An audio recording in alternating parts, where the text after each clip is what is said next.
Hi friends, ഇന്ന് ഞാൻ തയ്യാറാക്കിയിരിക്കുന്നത് ഇടിച്ചക്ക വെച്ചിട്ടുള്ള ഒരു കറിയാണ്. ഇപ്പോൾ നമ്മുടെ നാട്ടിൽ ചക്കയുടെ സീസൺ അല്ലേ, അപ്പോൾ എല്ലാവരുടെ വീട്ടിലും ചക്ക കാണുമല്ലോ അല്ലേ. ഈ കറി തയ്യാറാക്കുന്നത് പൊട്ടിയൊക്ക വെച്ചിട്ടാണ്. അപ്പോൾ വീട്ടിൽ അവൈലബിൾ ആയിട്ടുള്ള ഇൻഗ്രീഡിയൻസ് വെച്ചിട്ട് ഒരു കിടിലൻ കറി തയ്യാറാക്കാം. വീഡിയോയിലോട്ട് പോകുന്നതിന് മുമ്പ് നിങ്ങൾ ആദ്യമായിട്ടാണ് എൻ്റെ ചാനൽ കാണുന്നതെങ്കിൽ ഒന്ന് സബ്സ്ക്രൈബ് ചെയ്യുക. അതിൻ്റെ തൊട്ടടുത്തൊരു ബെല്ലൈക്കൺ കാണാം, അതും ഒന്ന് ക്ലിക്ക് ചെയ്യുക. അപ്പോൾ ഇനി ഈ കറി എങ്ങനെയാണ് തയ്യാറാക്കുന്നത് നോക്കിയിട്ട് വരാം. ഇടിച്ചക്കയുടെ കറി തയ്യാറാക്കാനായിട്ട് ഞാനിവിടെ ഒരു ചക്ക എടുത്തിട്ടുണ്ട്. ഇനി ഇതിന്റെ മടലെല്ലാം ചെത്തി വൃത്തിയാക്കി ക്ലീൻ ആക്കി എടുക്കാം. അതുപോലെ ചക്ക എടുക്കുമ്പോൾ കുരുവും പാടയും മൂക്കാത്ത ചക്ക വേണം എടുക്കാൻ.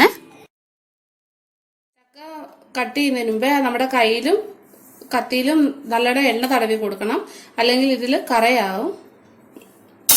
ഇനി കട്ട് ചെയ്ത് കൊടുക്കാം. പേപ്പർ കൊണ്ട് ഇതിന്റെ കറ തുടച്ചു കൊടുക്കണം. ഇങ്ങനെ നമുക്ക് കട്ട് ചെയ്തെടുക്കാം. ഇതിന്റെ പകുതിയാണ് ഞാൻ കറി വെക്കാൻ ഉപയോഗിക്കുന്നത്. ഇപ്പം ഇനി ഇതിന്റെ തോല് നമുക്ക് ചെത്തിയെടുക്കാം. ചക്കയുടെ പുറന്തൊലി എല്ലാം കട്ട് ചെയ്തെടുത്തിട്ടുണ്ട്. ഇനി ഇത് നമുക്ക് ചെറിയ പീസുകളായിട്ട് മുറിച്ചെടുക്കണം. ഇനി ഇത് ചെറിയ പീസുകളായിട്ട് കട്ട് ചെയ്തെടുക്കാം. ചെറുതായിട്ട് അരിഞ്ഞെടുത്തിട്ടുണ്ട്. ഇനി ഇത് നമുക്ക് വേവിച്ചെടുക്കണം. ഇത് ഒരു കുക്കറിലോട്ട് ഇട്ട് കൊടുക്കാം. ഇതിലേക്ക് കുറച്ച് ഉപ്പും മഞ്ഞൾപ്പൊടിയും കൂടെ ചേർത്ത് കൊടുക്കാം. കുറച്ച് ഉപ്പ് ചേർത്ത് കൊടുക്കാം, കുറച്ച് മഞ്ഞൾപ്പൊടി, ആവശ്യത്തിന് വെള്ളം ഒഴിച്ചിട്ട് വേവിച്ചെടുക്കാം. ഒരു വിസിൽ വന്നാൽ മതി, അതിനുള്ളിൽ നമുക്ക് ചക്ക വെന്ത് കിട്ടും. വേവിച്ചെടുക്കാം. മസാല തയ്യാറാക്കാനായിട്ട് ചട്ടി വെച്ച് ചൂടായി വന്നിട്ടുണ്ട്. ഇനി ഇതിലേക്ക് നമുക്ക് ഓയിൽ ഒഴിച്ചു കൊടുക്കാം. ഞാനിവിടെ യൂസ് ചെയ്യുന്ന വെളിച്ചെണ്ണയാണ്. എപ്പോഴും നാടൻ ഫുഡ് തയ്യാറാക്കാൻ വെളിച്ചെണ്ണ തന്നെ ഉപയോഗിക്കുക. അപ്പോൾ ഇനി കുറച്ച് വെളിച്ചെണ്ണ ഒഴിച്ചു കൊടുക്കാം. ഏകദേശം ഒരു 3 ടേബിൾ സ്പൂണോളം വെളിച്ചെണ്ണ ചേർത്ത് കൊടുത്തിട്ടുണ്ട്. ഇനി വെളിച്ചെണ്ണ ചൂടായി വന്നിട്ടുണ്ട്. ഇനി ഇതിലേക്ക് നമുക്ക് കുറച്ച് കടുക് ചേർത്ത് കൊടുക്കാം.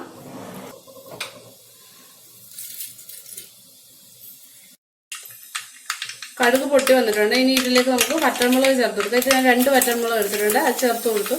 ഇനി ഇതിലേക്ക് തേങ്ങാക്കൊത്ത് ചേർത്ത് കൊടുക്കാം. തേങ്ങാക്കൊത്ത് ചേർത്ത് കൊടുക്കാം.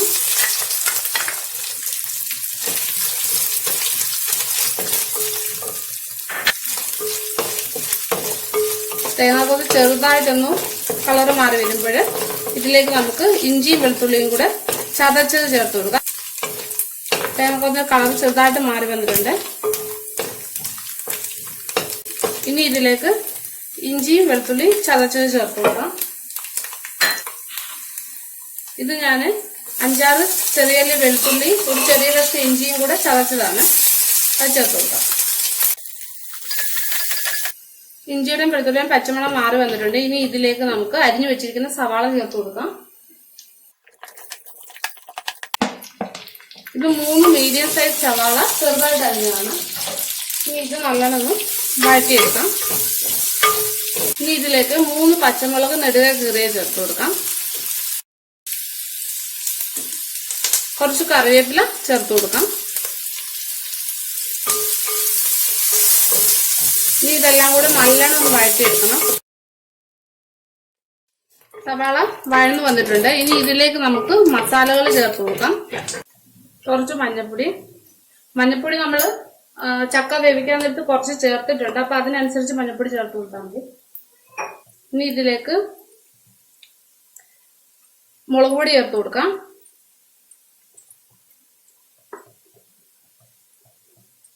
3 ടീസ്പൂൺ മുളക് പൊടി ചേർത്ത് കൊടുത്തിട്ടുണ്ട്. 2 ടേബിൾ സ്പൂൺ മല്ലിപ്പൊടി,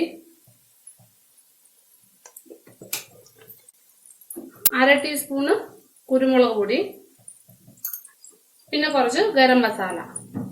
ഇതെല്ലാം കൂടെ ചേർത്തിട്ട് നല്ലോണം ഒന്ന് പച്ചമണം മാറുന്നത് വരെ വഴറ്റിയെടുക്കണം. ഈ പൊടികളെല്ലാം നല്ലോണം മൂത്താലേ അതിനൊരു നല്ല ടേസ്റ്റ് കിട്ടത്തുള്ളൂ, അല്ലെങ്കിൽ നമ്മുടെ കറിക്ക് നമ്മൾ ഉദ്ദേശിക്കുന്ന ടേസ്റ്റ് കിട്ടത്തില്ല. അപ്പോൾ ഈ പൊടികൾ നല്ലോണം മൂപ്പിച്ചെടുക്കണം. പൊടികളുടെയൊക്കെ പച്ചമണം മാറി വന്നിട്ടുണ്ട്. ഇനി ഇതിലേക്ക് അരിഞ്ഞു വെച്ചിരിക്കുന്ന 2 തക്കാളി ചേർത്ത് കൊടുക്കാം. ഇനി ഇത് നല്ലോണം ഒന്ന് വഴറ്റിയെടുക്കണം. തക്കാളി നല്ലോണം വെന്തുടഞ്ഞു വെക്കണം.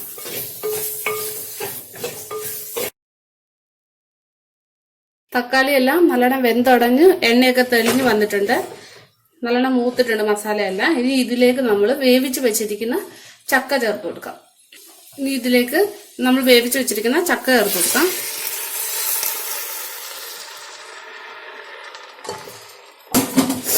ഇത് കുറച്ച് ഉപ്പും മഞ്ഞപ്പൊടിയും ചേർത്ത് വേവിച്ചാണ്. ഇനി ഇത് നല്ലോണം ഒന്ന് മിക്സ് ചെയ്ത് കൊടുക്കാം. ഇനി ഇതിലേക്ക് ആവശ്യമായിട്ടുള്ള വെള്ളം ചേർത്ത് കൊടുക്കാം. ഇത് തിളപ്പിച്ച വെള്ളമാണ്, അത് കുറച്ച് ചേർത്ത് കൊടുക്കാം.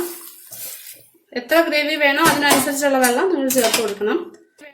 ഇനി ഇതിലേക്ക് ഗ്രേവിക്ക് ആവശ്യമായിട്ടുള്ള ഉപ്പും ചേർത്തിട്ട് നല്ലോണം മിക്സ് ചെയ്ത് കൊടുക്കാം. ഇനി ഇത് 5 മിനിറ്റ് ഒന്ന് അടച്ചു വയ്ക്കാം. എന്നിട്ട് ഫ്ലെയിം കുറച്ച് വെച്ച് കൊടുക്കാം.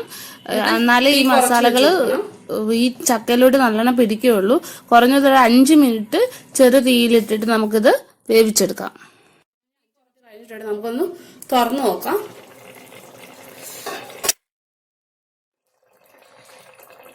ഇനി ഇതിന്റെ ഫ്ലെയിം നമുക്ക് ഓഫ് ചെയ്യാം. അപ്പോൾ നമ്മുടെ ഇടിച്ചക്ക വെച്ചിട്ടുള്ള, അതായത് പൊട്ടിയൊക്കെ വെച്ചിട്ടുള്ള കറി ഇവിടെ റെഡി ആയിട്ടുണ്ട്. ഇത് ചോറിന്റെ കൂടെ ചപ്പാത്തിയുടെ കൂടെ ഒക്കെ നമുക്ക് കഴിക്കാവുന്ന നല്ല ടേസ്റ്റി ആയിട്ടുള്ളൊരു കറിയാണ്. ഇതെല്ലാവരും ഒന്ന് ട്രൈ ചെയ്യണം. പിന്നെ എൻ്റെ വീഡിയോ ഇഷ്ടപ്പെടുകയാണെങ്കിൽ ഒന്ന് ലൈക്ക് ചെയ്യണം. പിന്നെ മാക്സിമം ഒന്ന് ഷെയറും ചെയ്യണം. അപ്പോൾ ഇനി മറ്റൊരു നല്ല ടേസ്റ്റി ആയിട്ടുള്ള റെസിപ്പിയുമായി കാണാം.